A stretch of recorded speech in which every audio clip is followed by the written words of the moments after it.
Bien, España es un país que sufrió mucho por la crisis financiera.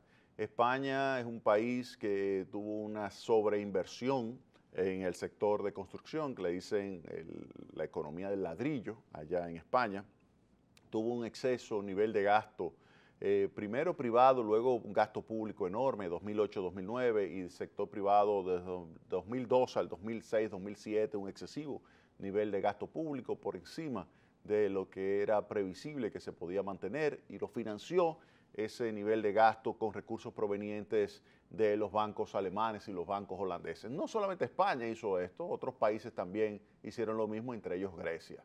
Grecia, Portugal, Irlanda, todos estos países tuvieron problemas. Sí, cuando vino la crisis financiera que explota en los Estados Unidos, pero que inmediatamente repercute de una forma muy negativa sobre Europa, pues muchísimos bancos españoles, bancos europeos, portugueses, griegos en general, pues también entran en una situación de crisis. Y llega un punto en que comienza a caer la actividad económica. El nivel de desempleo en España superó en su determinado momento el 26%, 27% en Grecia, Portugal también, muy por encima del 20%, y todo esto generó un deterioro de las condiciones de vida de los españoles, de los griegos, de los portugueses. Comenzó a aumentar la incidencia de la pobreza y llegó el momento en que había que tomar medidas. Ya el año 2010, 2011, deciden tomar medidas después de haber recibido paquetes de rescate, principalmente Grecia, Portugal, reciben recursos considerables para que se le pudiese rescatar a todos los o gran parte de su sistema bancario, y obviamente que había que comenzar a hacer la política de consolidación fiscal. El déficit público había que reducirlo, había que poner la casa en orden. España decidió hacerlo y comenzó el presidente Rajoy a adoptar medidas para reducir el déficit público, y al mismo tiempo tomó medidas para flexibilizar el mercado laboral, viendo lo que había sucedido en Alemania, que logró con las reformas del 2003, 2004 y 2005, las reformas Hart del mercado laboral, que han permitido pues, flexibilizar su mercado y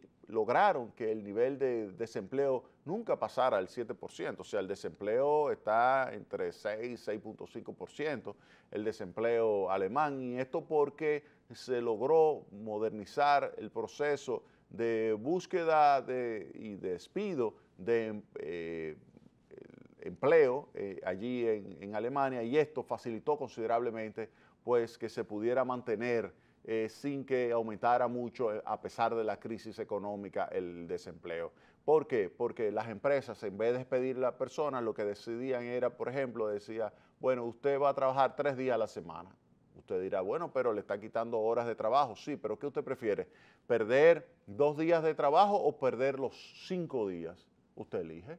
¿Usted prefiere estar desempleado o usted prefiere estar trabajando 3, 4 días? ¿O usted prefiere estar trabajando medio tiempo? ¿Qué usted prefiere? Entonces, obviamente que se prefiere trabajar media tanda, pero mantener su nivel de trabajo. Y el Estado le pagaba la otra parte. Y con eso usted se podía poder mantener trabajando. España, viendo ese caso, decidió ir flexibilizando. No lo ha hecho del todo igual que Alemania, pero ha reducido las restricciones del mercado laboral y ha podido entonces tomar medidas que le faciliten otra vez que se pueda ir creando empleo. De hecho, ya España ha ido reduciendo su tasa de desempleo, ya pasó de 26 a 23, usted me dirá, pero sigue altísima, sí, sigue altísima, pero se está reduciendo. Entonces, ¿qué se puede decir de España? Bien, el último dato que sale recién es que el primer trimestre la economía española creció 0.9% con relación al trimestre del año anterior, es decir, al último trimestre del año anterior, que es 2014. Primer trimestre contra el cuarto trimestre creció 0.9%, y si se anualiza el crecimiento de la economía, se tiene previsto que España crezca este año 2.6%, es decir, que ya se enterró definitivamente lo que es ese fantasma de la recesión en la economía española.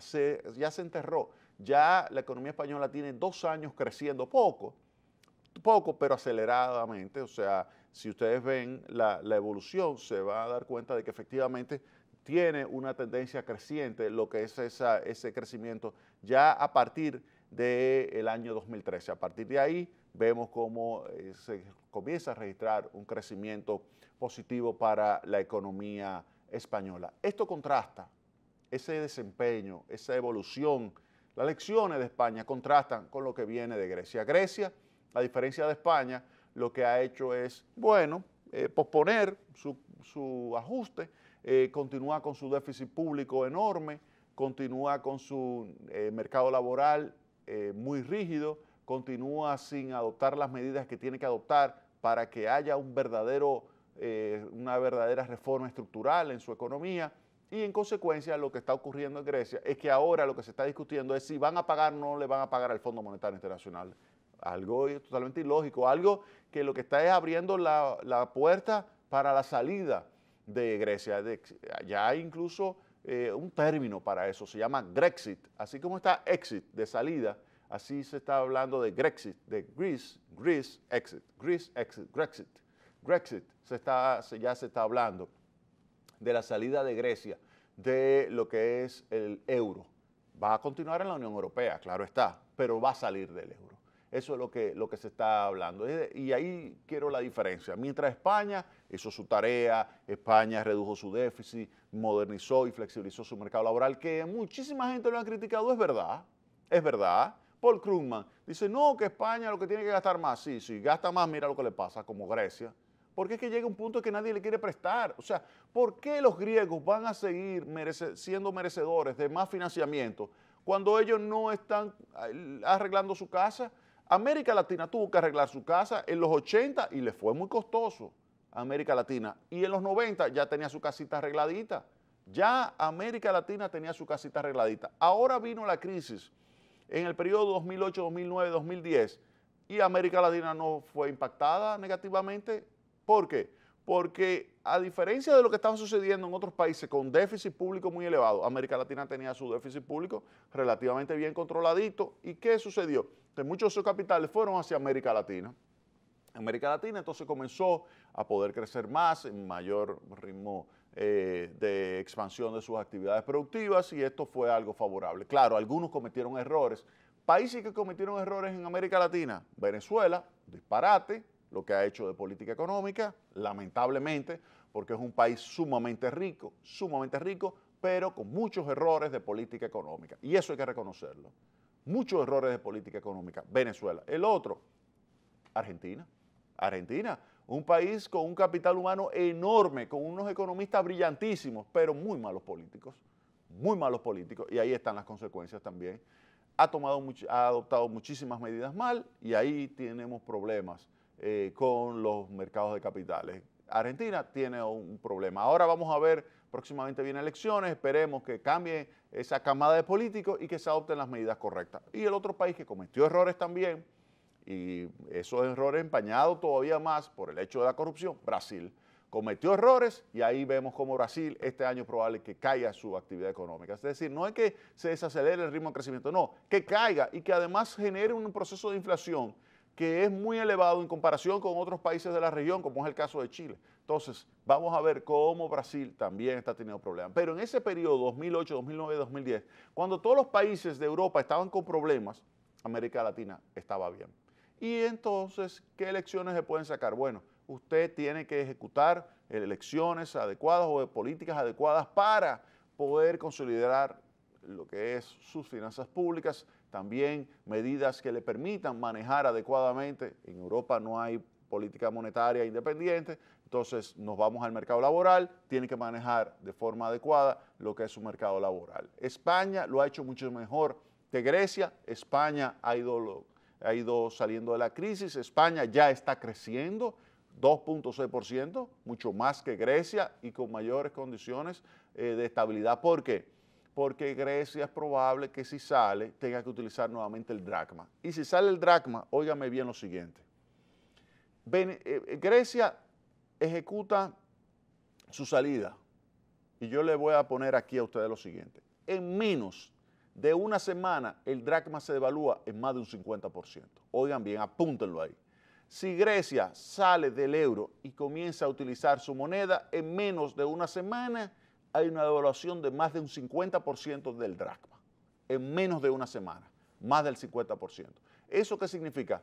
reducir en una magnitud considerable el poder adquisitivo de la población. Reducir el poder adquisitivo de la población. O sea, estamos hablando de un impacto significativo de lo que es el poder de compra y un deterioro de las condiciones de vida del pueblo griego. Entonces, cuando estamos hablando de que va a salir Grecia del euro, lo que estamos hablando es de un empobrecimiento. Ahí Varoufakis, el ministro de Hacienda, que se cree un rockstar, lo que va a llevar a ese país es a la ruina. Eso es lo que va a hacer. Y la gente, algunos lo alaban por su estilo desenfadado. Óigame, esto no es cuestión de si usted anda con una chaqueta de cuero, no, esto es cuestión de saber y hacer los números adecuadamente. Si usted hace malos numeritos y se pone de bravucón con los mercados de capitales y lo sacan, lo convierten en un paria, lo que usted va a llevar su país es a la ruina. Eso es lo que va a suceder con Grecia. Ahí está la gran diferencia entre España y Grecia. España ha hecho su tarea, Grecia no la ha hecho. Mi recomendación para el caso de República Dominicana, vea el caso español y aprenda las lecciones y mantenga siempre su economía bien organizadita, como la está manteniendo el presidente Danilo Medina. Esa es mi recomendación para República Dominicana. Contrastar considerablemente con lo que estaba sucediendo año 2011, año 2012, aquí en el país, con déficit casi de 7% del Producto Interno Bruto, cuando ahora tenemos un déficit de 2.4% del PIB. Eso es lo que se llama consolidación fiscal, eso es lo que se llama tener su casa bien organizada. Se nos acabó el tiempo. El próximo sábado tendremos más Tecnopol para un excelente resto del fin de semana.